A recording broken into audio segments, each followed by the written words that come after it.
A good MLA? That's a very good question. I think a lot of things. There's no set formula, I think, to make a good MLA. Well, I think a good politician is someone who works for the people. I think it's someone who not only knows his specs, but that can present them in a very fluent and dynamic manner. As a politician, I place great emphasis on being a public representative, because you're there to represent the views of people. Well, many things, but I think a reputation for getting the job done. A good MLA is a good community activist and a good reformer.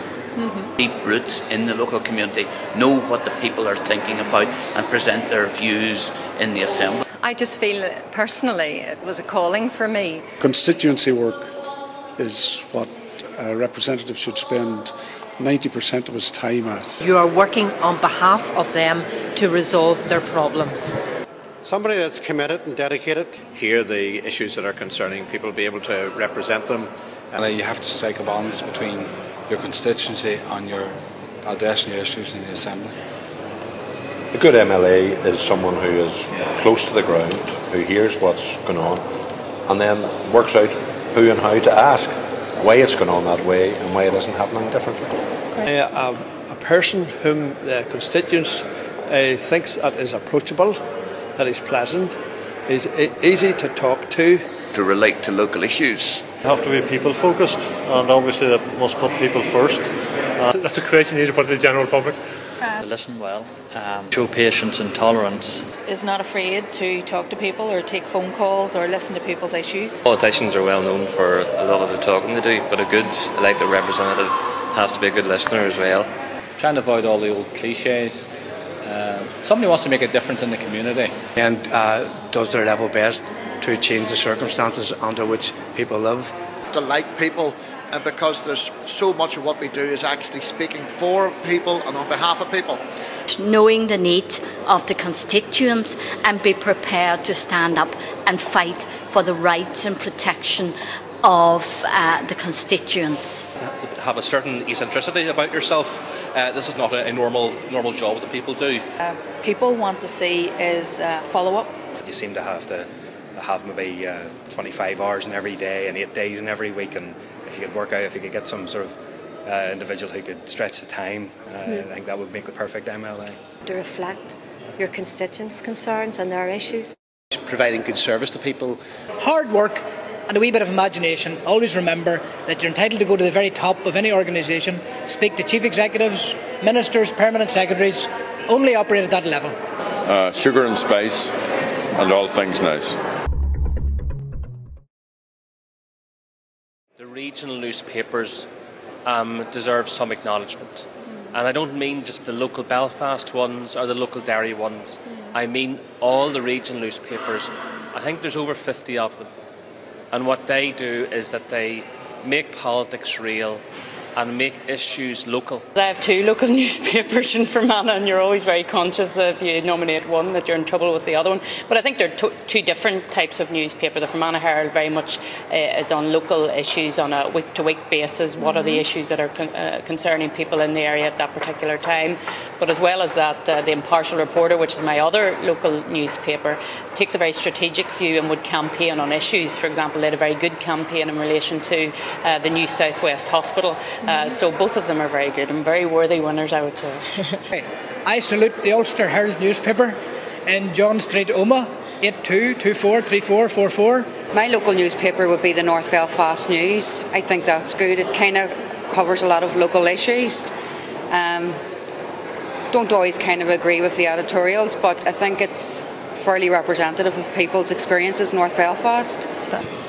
Well, local newspaper, I have to say the Morning Observer. And the Morning Observer could make you as a politician south down, it could destroy you. It is the paper. Deal with the local issues in the likes of the North Belfast News and the Andersonstown News. Yeah, I've got to commend my Newton Ards Chronicle, Newton Ards Spectator. A good local newspaper addresses the issues for the people.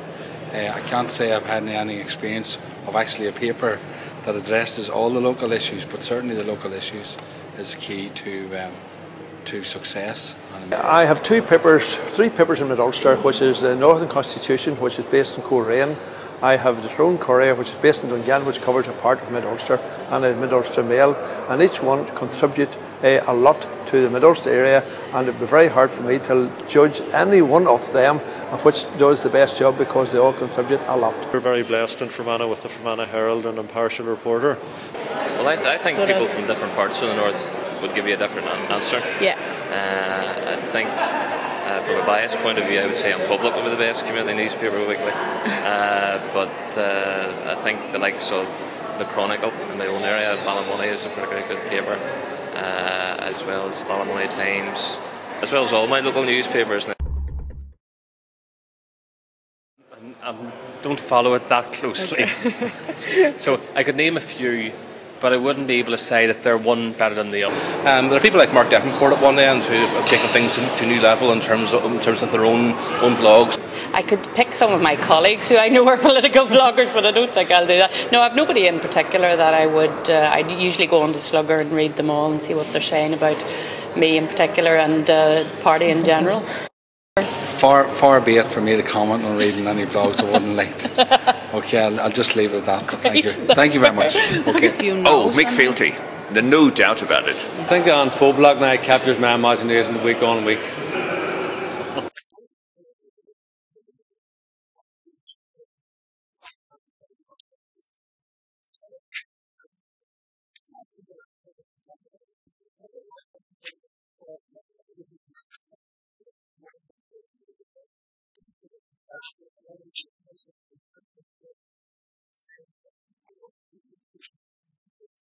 I'm amused by O'Toole, Slugger O'Toole. It's quite light-hearted, but again, I don't like blogs because they're far too wordy.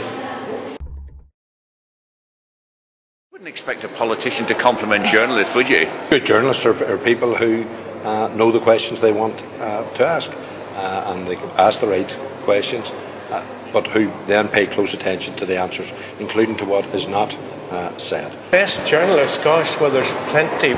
Probably I would have thought Philip Bradfield in the newsletter. Well, the journalist I have probably most interface with locally in my own constituency is Michael Breslin of the Fermanagh Herald. Political commentator, I think Brian Feeney's articles have been very good, and Jim Gibney's articles have been very good.